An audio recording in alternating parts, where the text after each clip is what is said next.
In today's show, we're going to talk about Dataverse Lookup columns. And more specifically, we're going to learn how to write to them using Power Automate, which is about 1,000,000 times harder than it really should be. So it took me hours to figure it out. Hopefully this little quick 10-minute-ish video will explain to you exactly how to do it so you don't have to spend days and weeks and hours figuring it out. Should be fun. Should be fast. But first, here's our intro. Hi, my name is Shane Young with Power Apps 911. Those guys. And today, we're going to dive into Power Automate and Dataverse Lookup columns. Keep in mind this will work for Dataverse or Dataverse for Teams, which we used to call CDS or Common Data Service. All those things, it's all the same. This is going to be how to use Flow to write to a lookup column, which you're like, Shane, that should be super easy, which I agree, it should be, but it is like rocket science. So we're going to go through how to do it. And more importantly, because a lot of people are like, oh, I know how to do it. I saw this blog. Well, those blogs always kind of skip all the hard stuff. They're like, oh, just use this really easy column. So I'm going to show you how to get all the specifics that you need from a very nasty place, but it should be fun. Let's just switch over to my desktop and take a look. Okay, so over here on my desktop and making sure that there's no magic, there's no confusion, because like I said, it took me hours of reading and figuring out and deciphering what people meant. I want to show you all the pieces. So what we're going to do first is we're going to go over here to Dataverse. So data and tables. And I want to create a new entity or table as they now call them. So we're going to say new table. We're going to give it a display name. It does not matter, but Chewy's routine. Sure.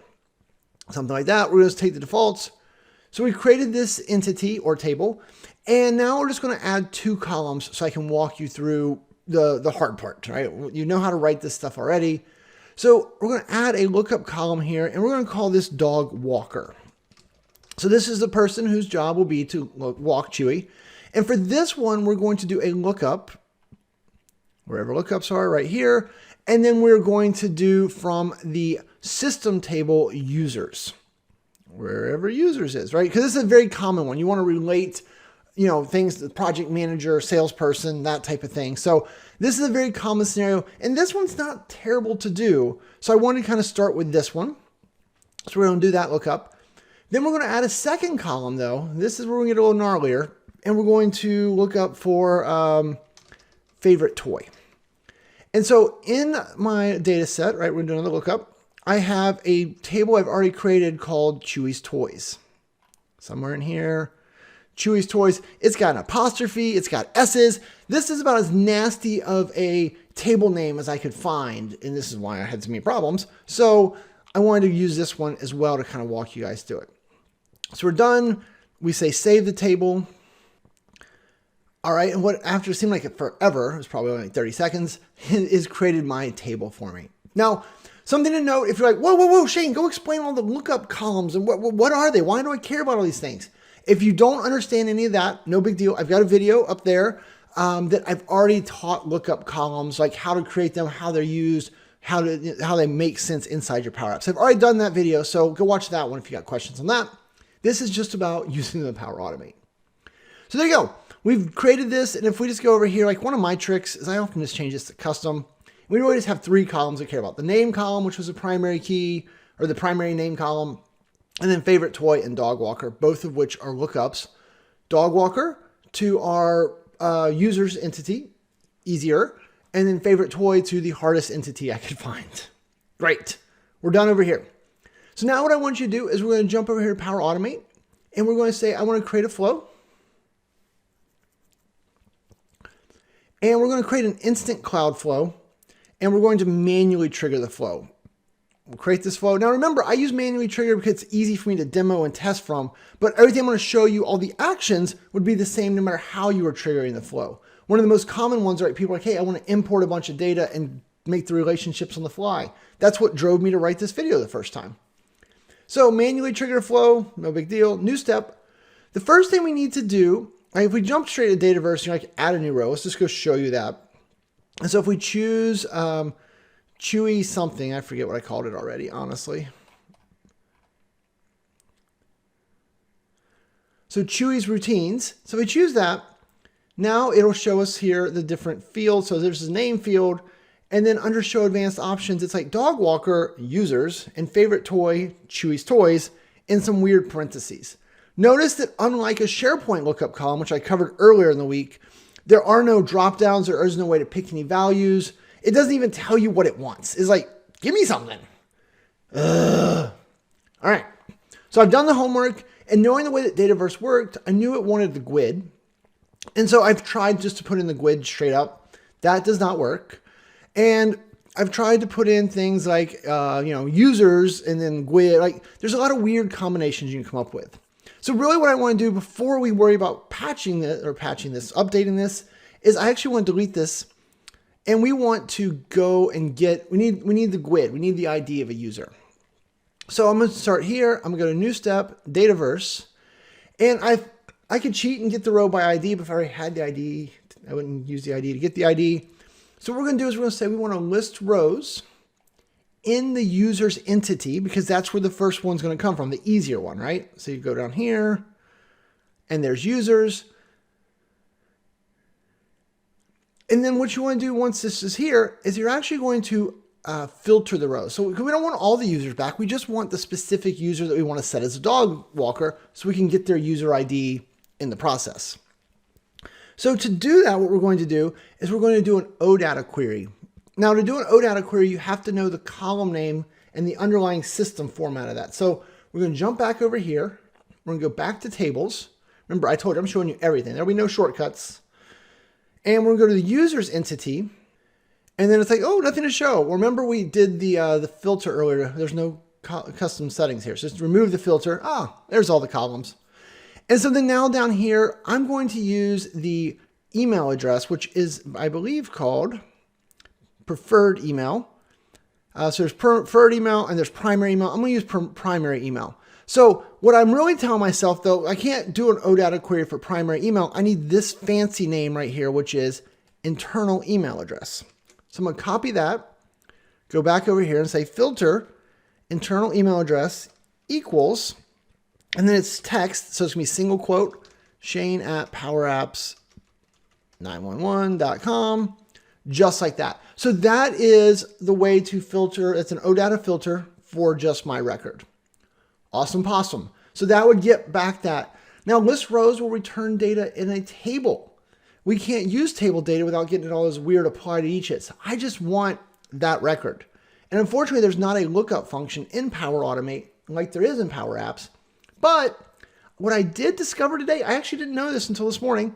If we do a compose, there is actually a first function. I mean, I kind of knew, but I'd never used it. So I used it for the first time this morning. So if you go right here and we go over and we say expressions, we'll kind of scroll up. We'll say, I want to do the first function, which will get the first record from a array or table, which was what this spit out. So that we would be having just a single record. So now if you go over here, you want to use from your list rows action, the value, not the body, the value. And if you plug that in, it just put it between the parentheses. I don't even have to understand what happened. I don't want to understand what happened. So we go to the end here. So that gives you the whole row. I don't want the whole row. I just want that ID. So now I'm going to go back over here real quick and say, all right, the user ID. So down here, it is called system user ID. This is the unique, right? It tells me right here, this is the unique identifier. So that's what I want. So go back over here. Now that we've got this portion written that gets the whole row, do a question mark, do a square bracket, do a single quote, and then paste inside there the system user ID. Now I'm going to grab this whole thing, Control A, Control C. We're going to say OK. And then right here, I'm going to just add a comment so that way you guys can more easily see it. So there you go. So that's the formula that gets the system user ID of the first record. List rows, we queried for one record. We were expecting one. We got one. Now we can use this as a singular thing. So now that we've seen that, now we can go down here to Dataverse. We can add a new row. And if we say choose a table, right? We want to, I think, can I search for Chewy? There we go. So then there are Chewy's routines. And now that it's happy again, in the name field, we're just going to put garbage. We'll literally put the word garbage. Why not? And so now for the Chewy's, for the dog walker, this is now the magic you're waiting on, right? So what this is going to look like is this is /, and then this is going to be the plural entity name. You're like, what? So that can be very tricky to get. And now in the case of users, it's not too bad. I know what it is because all the blog posts love to use this one example because everyone knows that one. But how do we figure it out? That's what I had to learn so I could help you. So what you're going to do is you're going to use this crazy URL up here. Now, notice when you look at this URL though, there's a couple things. One, this is my org ID, right? I am org 7C48, blah, blah, blah, blah, blah. You are not.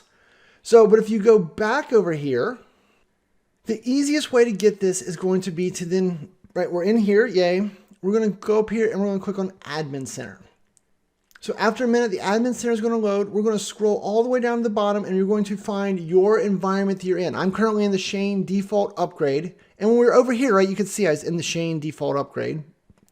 So find your environment. If you click in here, on this page then, now you have the environment URL. So you need this, right? You need your org 7C481. Yours is different than mine. Once you've got that though, you go to that URL and then you append all this craziness, which I will put down in below, right? So if you go look in the description, I will put this URL down there for you. And then inside this URL, what I need you to do is right here, I need you to put the logical name of the table. What? I agree. Go back over here again. Go find your table. And so right now we're trying to do user. So let's X out of that.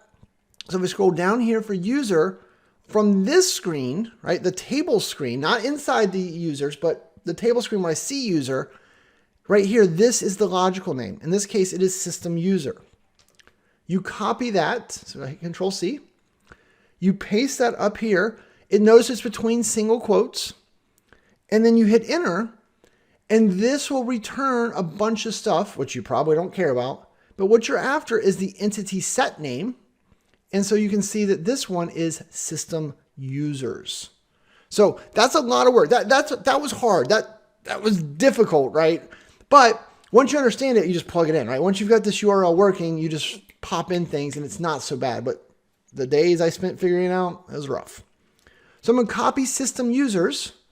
Finally, back to our flow, paste in that, whatever you got from there. So I did system users, do a open parenthesis, close parenthesis. And then in here in the middle goes the GUID, not in parentheses. I kept wanting to put it inside, or not inside a single quotes. I kept wanting to put quotes around it because I always put quotes around it. You do not. So no single quotes. This is going to be / system users, open parenthesis. And then what we're going to do for right now to make our lives easier is that compose has the value we want. So we're just going to shove the compose in there. So whatever gets put into here will go into here. If it is correct, it will create it. So let's try this video update lookup in Dataverse. So I remember what it was later. We're going to give it a name. We're going to hit save. All right, it's saved. Let's be brave. We're going to hit test. We can't do automatic. We've got to do a manual test. We'll hit test. We'll say run the flow and then done because we haven't clicked the button enough times. Hey, our flow ran successfully. So now we can go back over here. If we go back to our friend Chewy's routine, and then if I go to data, and then if I say show me custom columns, dog walker Shane Young, yeah! Whew. That was difficult. Okay. Now I want to, right, that was not fun. I get it. Now I want to do one with a custom entity. Not that the steps are any different, but I want to show you why it gets a little gnarly and how to kind of cut it down a little bit. So let's go back over here. Awesome. We're going to edit this. And so now we need to get the GUID for, so this is where we got the GUID for Shane. We want to get the GUID out of the toys. So we're going to add an action, Dataverse. We are going to list rows again. And this time we're going to do it from Chewy's toys right there. Remember I said, with the apostrophe and the S, this was about as crazy of one as I could come up with. And we're going to have to filter again. So we know how to do this, but we're going to go through it again anyway. We're going to go back over here to tables. We're going to go to Chewy's Toys. And we know that we want to filter based off of, I think it's toy name. There you go. So there is my primary key. This is my primary name column. This is where I want to search from. So I'm going to copy that and then just show you the data real quick. And you can see toy name, penguin, shoes, squeaker, tennis ball. So we're going to search for penguin, right? My youngest kid loves penguins. Penguin. So we'll go down here. Nope. Right here. Jeez, old Pete's. So what are you going to do? Same thing again. Filter. CR662 underscore toy name. Remember, yours will be different. That's why I'm showing you how to get all these instead of just faking it all. And then we're going to put in single quotes and then penguin. And so that's the OData query that will get that one record, but it still comes out as a table. But this time I'm going to show you we're not going to use compose. We could do the same compose, but really the compose was just a place for us to visualize the formula. So why don't we just go down here and say, all right, favorite toys. Well, it's a / Now what goes in here? Oh, more things to figure out. Back over here, tables. Chewy's Toys. Grab this. Notice it's a completely different format this time. You're going to go back, though, to this same URL. You don't have to think at all because you've already got it working. Go to System User and delete that out and just paste in, my case, CR662 underscore Chewy Toys. Hit enter.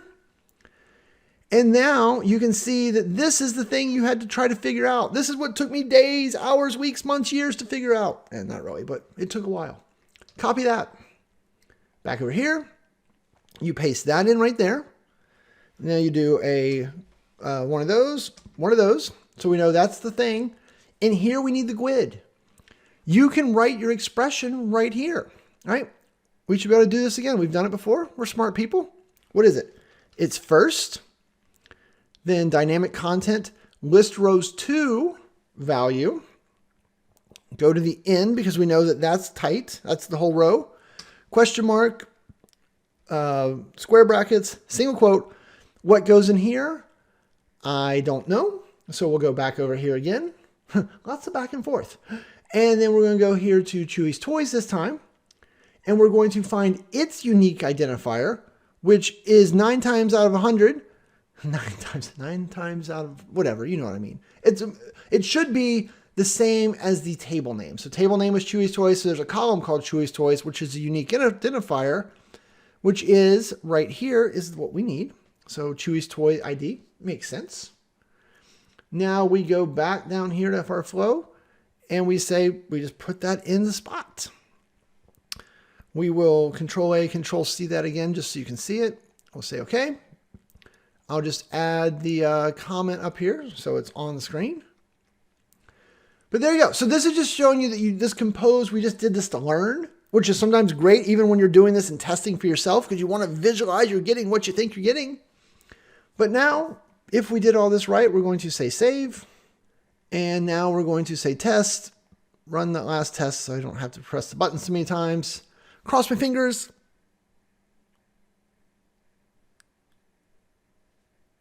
Oh, it says success. Whew. I was a little nervous, I'm not gonna lie.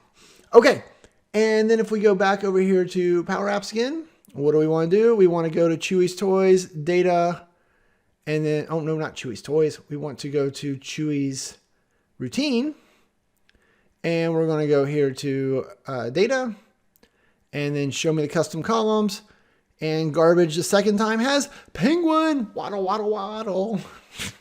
Sorry, it's a kid song. Anyway, there you go. We have done it. So this video got way longer than I wanted, but I'm telling you guys, this was hours of painstaking work for me. And then I waited 3 weeks to make this video, and it took another half hour to remember how to do it again. So I made this video as much for you as I made it for me, because this is just terrible. I don't know how else to put it, right? This is not good that this is how hard it is. Flow knows what you want, what it wants, but for some reason Flow, right? Why can't Flow just tell us that this is the values that would go right here, right? They're showing us the entity name, which seems helpful, other than it's not. So this API call that I found on somewhere, this was the key for me. This is how we were able to get to what we wanted. Cool.